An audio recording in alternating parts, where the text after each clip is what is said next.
it is Movie Review Monday, or Music Review Monday. In this case, it's going to be both. But in this video, we're going to be reviewing either a movie or a TV show. In this case, it's going to be a TV show. Anyway, so I think a TV show kind of counts as a movie. I mean, some of these, let's face it. Every TV show that you have and every episode that is in a TV show is kind of its own little movie, okay?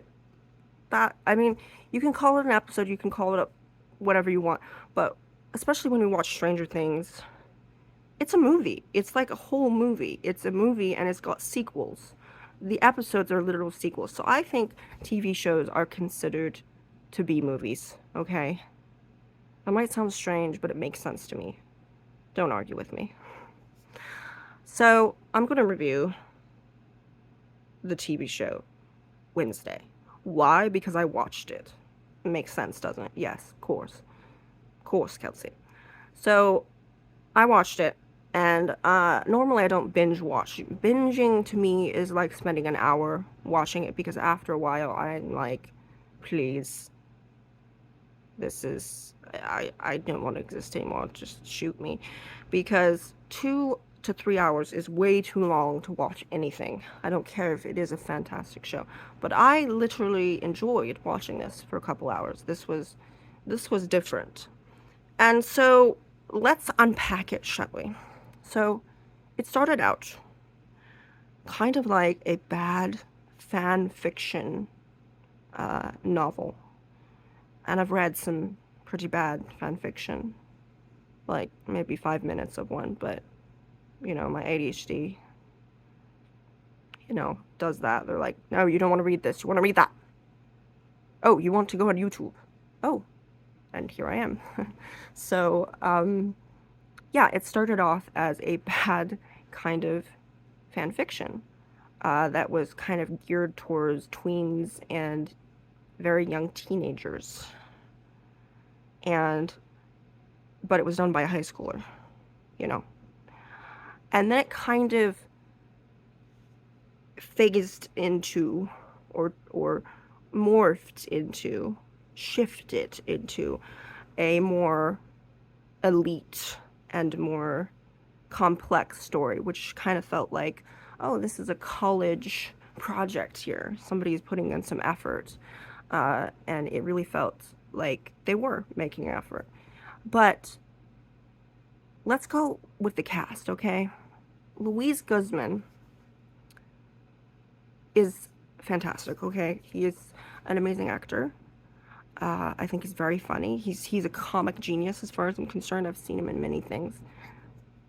Not a lot of things, but a few things, okay? To be specific and to be honest.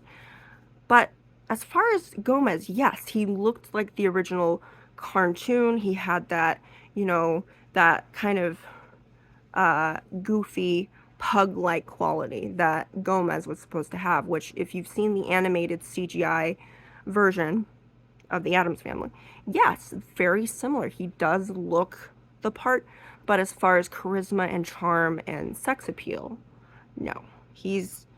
I'm not saying that he's not attractive. No, of course not.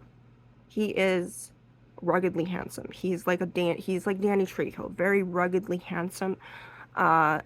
I'm sure, he has some sort of sex appeal somewhere, I'm sure. But it wasn't really apparent in that role. He seemed to kind of struggle with that, and he didn't seem to have kind of the spontaneity and the whimsical quality that, say, Raul Julia or Oscar Isaacs would have. And Oscar Isaacs was one of my first choices because with a mustache, he is Hispanic, I believe. I believe he's Hispanic. And he has, with the mustache, he really looks like Gomez. He looks like Gomez. And then somebody suggested John Leguizamo, and I thought that would be great. He's sexy, and he's, he's spontaneous. He loves improv, and he's He's very comical and funny, but then at the same time he can be very that he can have sex appeal at the same time. So that would have been a great pick. And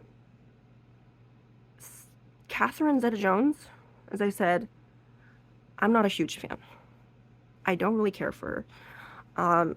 Mostly it's about her personality, but I'm not really going to get into that. She just had the personality of a rock, I'm just going to say. And yes, she had the appeal, like the sex appeal that was needed for Morticia, but she really didn't. She looked like her from a distance, but when you looked up close, there were some people that said that the makeup was just caked on, and I have to agree with them. It was a little too. She's kind of like the Wish version of Morticia. If you were to get Morticia that was kind of close to it, I guess that would be it. I was going for Eva Green because Eva Green has experience with Tim Burton, with this strange children of Miss Peregrine, and to Dumbo, which Tim Burton both directed, and she's also a Bond girl. In case you didn't know, Eva Green is from Casino Royale. She played, I don't remember what the part was, but yes, she was amazing, fantastic, and she's very she appears to be very tall, and she appears to be she's just very sexy, and she's fantastic. And she was Angelique in Dark Shadows, so I think that she is like a goth queen. And then Penny Dreadful, of course, so she's definitely she's a gothic queen, and she's a Bond girl. She's amazing. But no, they went with Catherine Zeta-Jones, and I don't think that was a great choice. So let's go into the positive aspects. I've given you some negative things, and I know I said I was gonna be more positive, but I'm getting to the negative things now, and then let's go into the positive thing. The positive things was Jenna Ortega was fantastic. She is fantastic, and I have followed some of the news, like a few things of the news, and Christina Ricci really approved of Jenna, because if you look at them side by side, so if you get 10-year-old Christina Ricci and Jenna Ortega, they look like they could be sisters. I mean, they just have the pallor, and just that morbid, macabre look, and just the huge eyes. They have huge eyes. And Tim Burton specifically told her, don't blink for some of these shots. And the reason was because he wanted her to do the Kubrick stare. In case you don't know what the Kubrick stare is, imagine Jack Nicholson in The Shining. Stanley Kubrick, it's kind of like this. It's like you don't blink. Yeah, it's you glare and you stare. Kind of like that.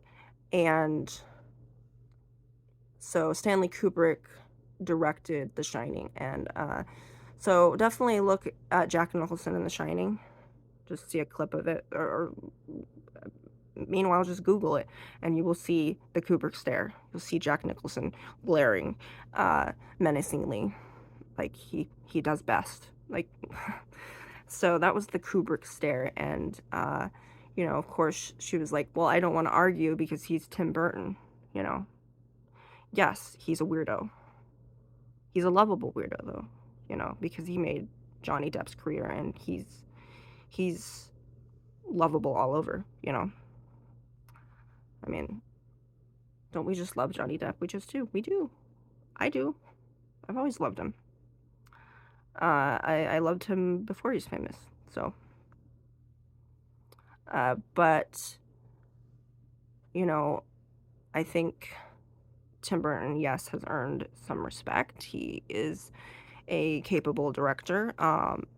Some of his movies are better than others, but we're going to say, yes, when Tim Burton tells you to do something, yeah, and you're a young actress like Jenna Ortega, yeah, you do what he asks you.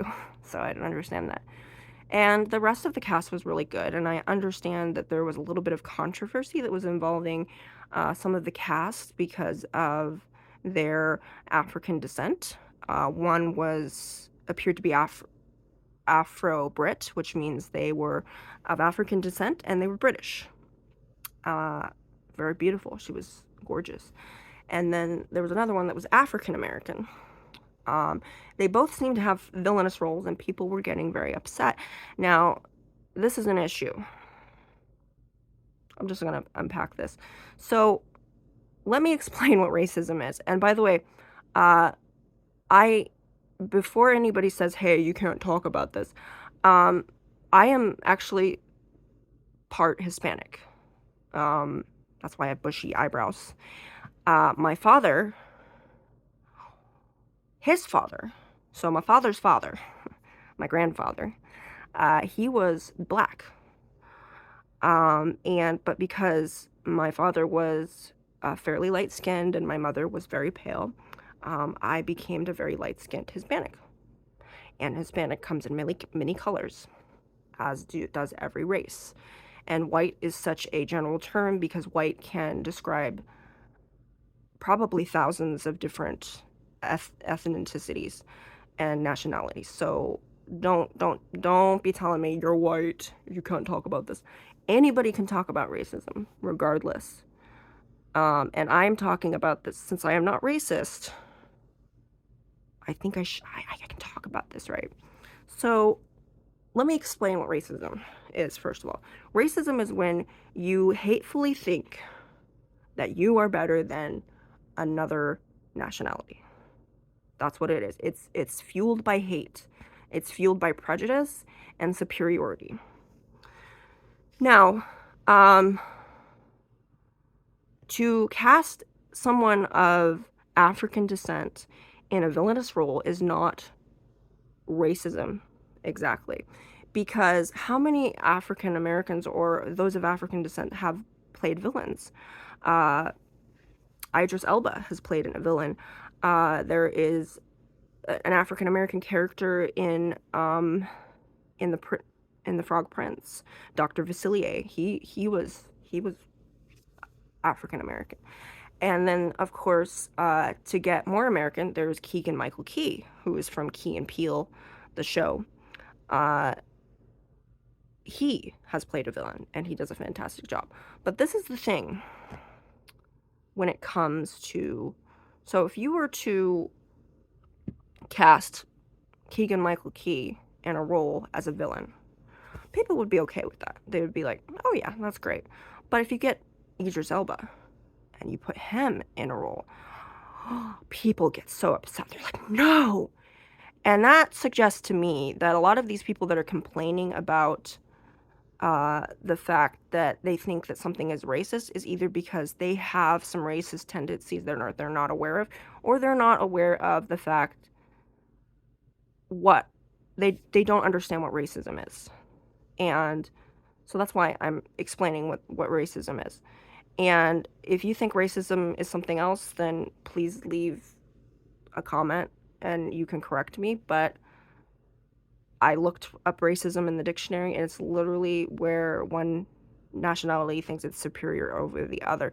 So I don't see that dynamic really happening there. I see this beautiful woman with pale eyes who's a siren, who generally just thinks that she has to be better because she is a siren, and that's what she's been taught. But she doesn't really think she's better.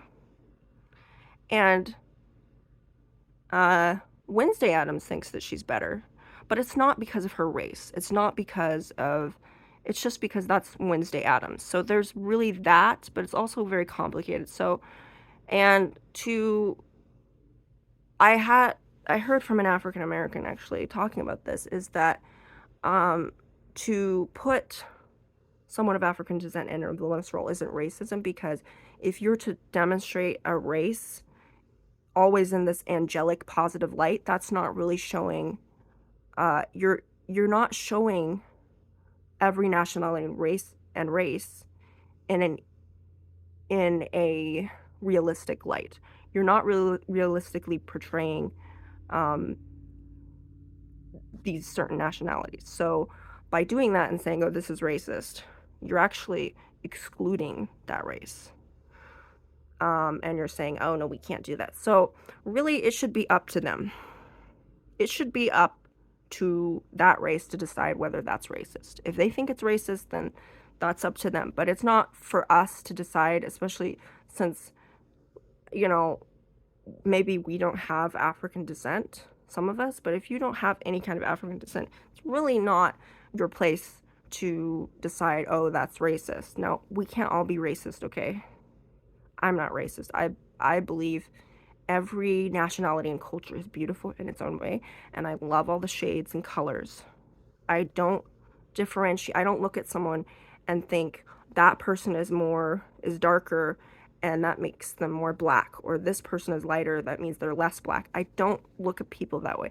I look at someone's skin color and say that's such a beautiful shade. I wish my skin was like that. It's fantastic, and look at her. She's gorgeous. She's has this great part in the show. So that's what I saw. I saw representation. And then in the end, these characters weren't really villains. They were just made to be a villain, but they weren't villains inside. So again, they need to watch the rest of the show and realize, oh, they're not really villains. Actually, the Siren Girl ends up being kind of a friend of Wednesday. She becomes a friend. She becomes an ally. They actually connect with one another, and she explains why she's the way she is because she was raised that way. She was raised to be snobby, to be an elitist, and that's really what I see in that character. So sorry that got so deep into racism. As I said, you can have your opinion, and if you think that that's racist, then that's up to you. But I did not see any racist things going on in that show. So yeah. And so lastly, one thing that I enjoyed it. Was it there? I don't think it was there. That would be nice if it was there. But Thing. I meant Thing. So Thing was great. That was fantastic. I enjoyed. I've always enjoyed Thing. He's always comic relief, and he's fantastic and sassy, and I know he's just a hand, but he's a pretty big character within the show. And I noticed that a lot of people on Facebook were going on and on about, oh, Wednesday Addams is such an asshole. Why is she such an asshole? And I was like, you haven't seen like the last 2 movies that Christina Ricci was in when she was 10 years old? Like, you didn't see her? She constantly is trying to kill her brother. She electrocuted him. Then she tried to kill her other brother, Pubert, by dropping him from the top story of the house, and she tried to slice his head off with a guillotine, and then she set a whole stage on fire and shoved an apple in this snobby girl's face. So yeah, she's always been kind of an asshole. And kind of a little bit of trivia, Christina Ricci pretty much created that part. Barry Sonnenfeld said that when he was directing her, he never really had to really give her a lot of instructions of what was expected of her. He kind of just gave her an outline of what the character was, and then she just made up the rest on her own. She made up the part where the doll, where she was gonna sleep with the doll, and her crossing her arms when she went to sleep, and so she solidified that role so Jenna Ortega could play it. So it's really important that you watch the shows, you watch the movies, and before you come to conclusions like that, and also watch the shows before you accuse somebody of being an asshole or being racist, because it's like, get your facts right. Okay, if you're gonna make a good argument, line up your facts. That's what I'm saying. Just get enough information from it, because I am an avid fan, and I'm not being egotistical or arrogant. I'm just saying that I am a huge fan of the Addams Family. I am obsessed with Wednesday Addams. Love the Addams Family, and I have for many years. It is, it's the perfect family, the perfect dad, wonderful mother. I mean, it's family goals. and Morticia and Gomez are relationship goals. So, and I love the show. I have seen the 1961. Is it 1960 or 1950? It's the 50s or 60s, but I've seen that. I have seen the two animated ones that were CGI. I actually saw the first one in theaters, and I also have seen uh, the two with Raul Julia and Christopher Lloyd. And then I also saw the one that was with Tim Curry, which was not really a great version of that, but it was entertaining. And a lot of people have a lot of hatred for that movie. I don't know why. Tim Curry was fantastic. Not the first choice for Gomez, but he looked like it. He looked it. He was short. He had the mustache. He was kind of stocky. So I thought it was a good fit. Daryl Hannah. No, I like Daryl Hannah. Don't get me wrong. Love Daryl Hannah. I watched Splash with Tom Hanks. Okay, I know who she is. Okay, she's really tall. She's blonde. And she has Asperger's. She's autistic. So of course, she's like an autistic idol. She's a role model. She's an autistic hero. So I respect her for that. That she was able to accomplish so much having autism. It's fantastic. So definitely respect her. But yeah, her Morticia really didn't do much for me. And Fester was totally annoying. But as I said, that was my first Addams Family movie. I watched the one with Tim Curry, and I enjoyed it. I was about 4 years old when I saw it, and I loved it. And so it still holds a special place in my heart, even though it was one of the worst received movies. More specifically, the worst received Addams Family movie. But I liked it. And I can't, I do when people say it's terrible, yes, I will agree with you. It is probably one of the worst movies that was released in that year, whenever it was. And yes, it had a lot of problems. It was very chaotic and a lot of things didn't work, but it is entertaining and I enjoy it, and I think people are a little too harsh on that Addams Family movie. What do you expect? Raul Julia wasn't around anymore, you know? He had passed away, so I believe it's stomach cancer. Yeah. Raul Julia was amazing. He was Gomez because not just in the movies but offset, he was Gomez. He was generous and kind and giving, and he was a fantastic father. He was just that you know that father that just talks to your sons. And I mean, he had 2 sons, and he would go home and play ball with them, play baseball with them, throw the ball around. And so he was just that traditional dad. And it's really sad that he's no longer around, because he probably could continue playing Gomez. He probably could, but cancer just strikes down people in their prime. That's why I hate cancer. So, but anyway, on a positive note, getting back to Wednesday, the show, I'm not going to tell you how it ends. I did give out a little bit of spoilers, but not to the point where it's totally going to ruin everything. I'm not going to give you any plot twists, because I would like for you to enjoy those on your own. But it is fantastic. It's a fantastic show. And yes, it starts off kind of weird and cringy, like a bad fan fiction, but then it kind of goes to being a really good mystery, kind of like an Anthony Horowitz feel. Otherwise, Anthony Horowitz, who wrote Stormbreaker, the Alex Rider series, he also wrote a lot of Midsummer episodes, Midsummer Murders.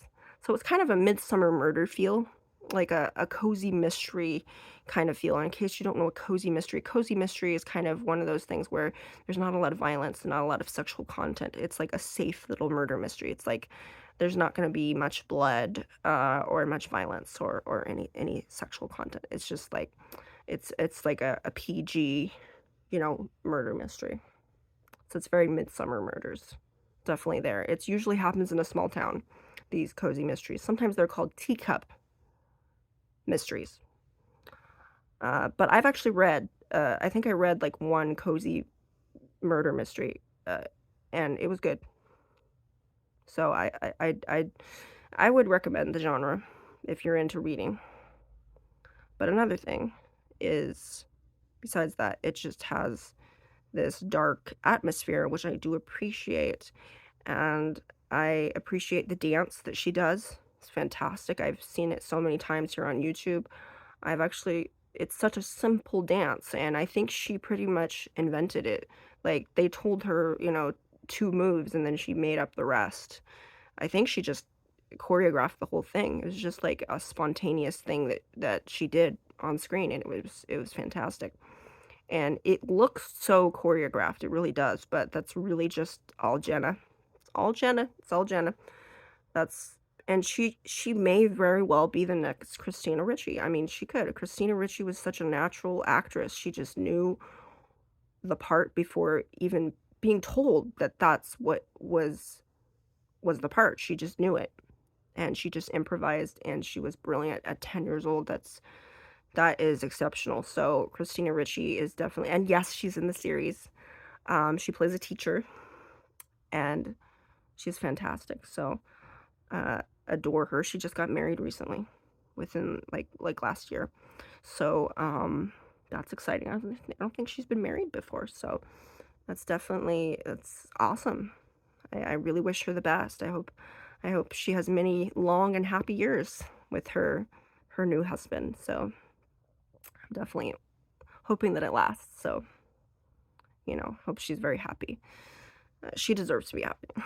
So, but anyway, yeah, that's kind of the gist of the show. I hope I didn't offend anybody. As I said, I'm not trying to offend anybody, but if I do, oh well, it happens. But I try to give you both positive and negative reviews, and so that's it. You all have a beautiful, blessed day.